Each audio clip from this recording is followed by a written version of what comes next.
Welcome back, people of the internet. I'm DargonEvo, and today we're coming at y'all with another review.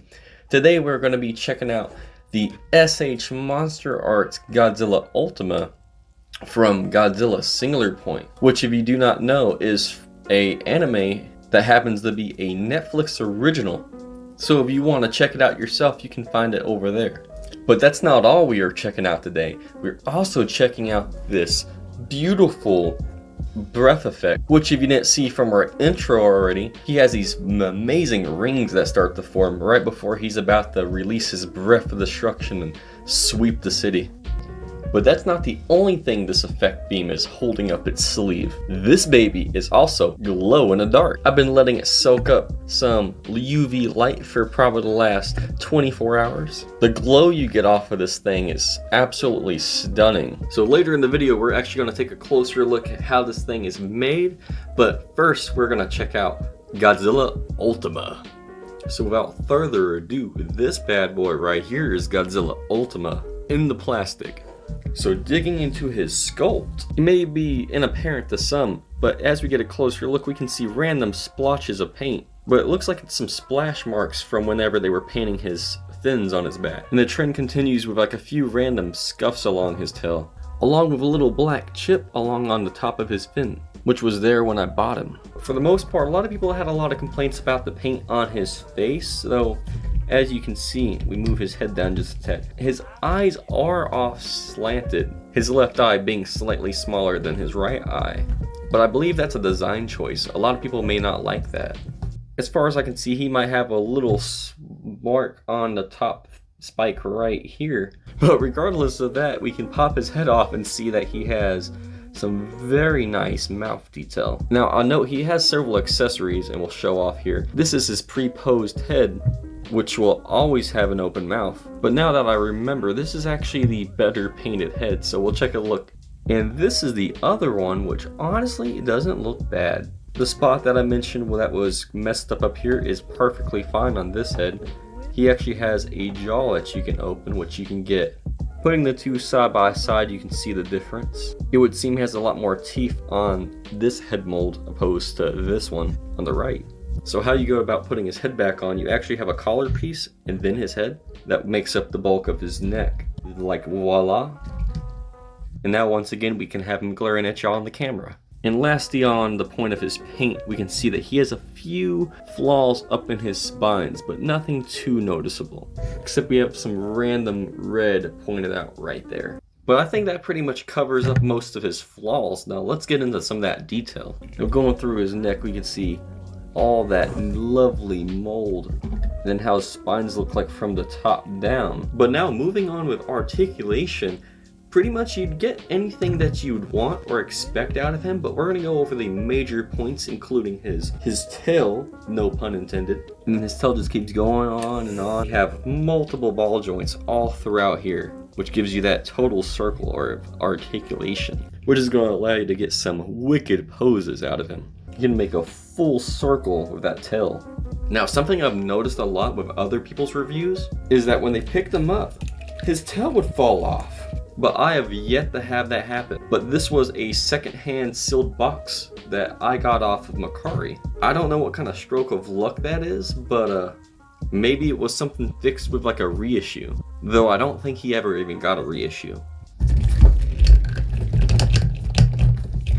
But moving on with that trend of detail, we can see that he has this very nice overlapping scales or plates or whatever you may call that in his leg. And one more thing that I missed when I was talking about his flaws is that he has a few weird marks in his toenails, but it only seems to be on his right foot. Again, for the most part, his fingernails are pretty well painted. Now, starting off with his upper body, you get a good look at his neck joint, which is on a ball joint. Then that connects into a hinge right here that rocks back and forth, which leads into another midsection. But that allows him to bring his neck all the way down. But with that, he can get a little bit of a head bob. I am the one, the way your son knows. So his upper body torso, you can get some rotation, but that kind of flexes the spines just a little bit. Then that leads into another mid joint, which doesn't do a whole lot but rock back and forth. And then on the other end of his ass, you can get this lovely hinge joint, which allows you to flex his tail down. But no matter what, his spines always look pretty well aligned. And for that rocky motion in his chest, he has this weird chest carapace, which stretches all the way up and then makes his chest look flat. But no matter how you look at him, he always looks badass. And moving on with his arms, we can look at his shoulder. He has this pivoting shoulder joint, which seems pretty fragile, but he has this overhang on his neck that kind of seals the joint up. And then that leads into a ball joint, which is his bicep. And then you can get some pretty good elbow bend at the elbow. But I'd be careful because I've seen someone break this online. So as long as you stay within the boundaries. But that goes into the wrist bone. That goes to the hand bone. But that, as you would think, you'd get all that nice ball joint movement. So you can flick his wrist. And that gives you some really nice expressive screaming into nothingness poses. And continuing the trend with his thighs, they're just on a ball joint, but that allows you to move his legs up and down. So you can get some really stretched out squats with this guy. You can almost make him look like he's flying. So you'd get anything that you would want out of that thigh. Then you have a double hinged knee joint, which allows you to get a tremendous bend out of that. Jointed knee reaches to his ankle. You have another joint that kicks out. And then that connects into his actual ankle. So with show on the ground, you can get some nice pivots out of all of that. You know, pretty much go into any pose that you ask of it. So you can really get those low squatted poses out of him. And finishing up with his articulation, we have his tail, which is split into multiple sections, but it allows you to do this with him, or this with him. But you get the idea, pretty much anything to your heart's content. So before we get on to the beam effect and do the size comparison, this is him with all of his accessories. So you get an extra head and 2 Jet Jaguars. Taking a little closer look at them, they have these stands you put on their feet, but this is Jet Jaguar Type 2 from the end of the anime.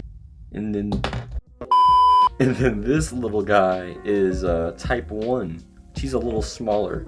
Quite a bit smaller, I might note. You gotta be careful not to lose these guys. Or worse, let a cat get a hold of them. Any animal for that matter. But his head, as we've already looked at, you just have that.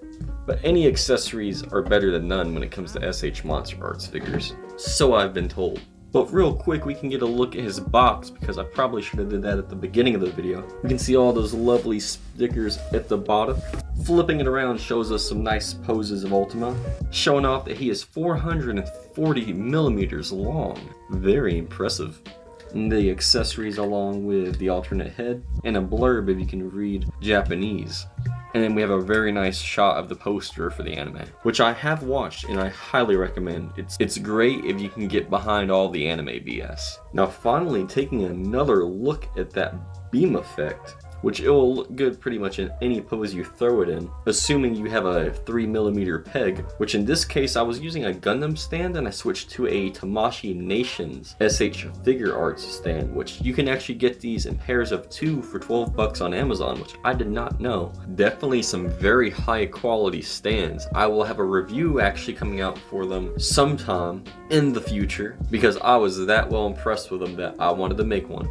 Now we can get a real good close-up of this beam effect. So there's these clear rings that make in the empty space between them that holds it all together. It looks like the actual acrylic beam or whatever he cast them with has just some plastic wrap, shrink wrapped to the beam itself. While it does look a little janky at first, once you get it up on your shelf, it looks pretty clean. And now for the question if I think this beam is worth the $60 to $50 price tag. I think if you have the extra money and you really want that custom beam effect for Godzilla Ultima, then this would be the only way you're gonna get it. And to be honest, I was looking for one for about a month after I got my Godzilla Ultima, but no one online was making them. I figured there would be one on like AliExpress or something like that. And then voila, one popped up on Mercari. But it's really cool that we actually have someone out there trying to make these for members of the community and whoever may want one. Hopefully sometime in the future these become a little more widely available. But as for now, I highly recommend. So next up, we're gonna do some size comparisons.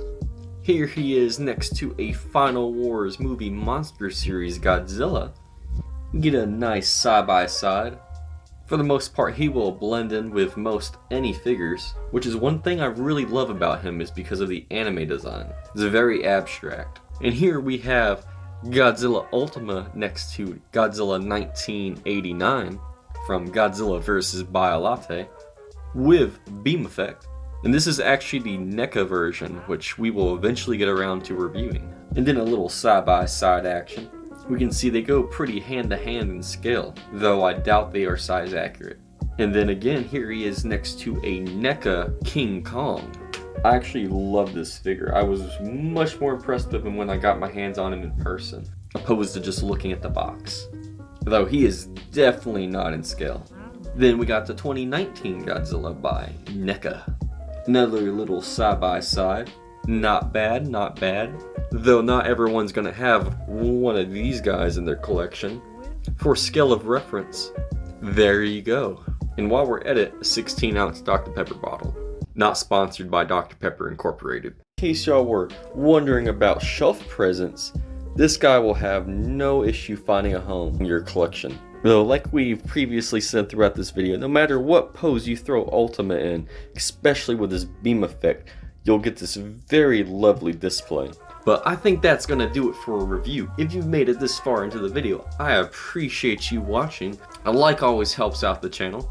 If you look forward to these reviews, why not subscribe? It's free. I'm DargonEvo, and as always, have an amazing day.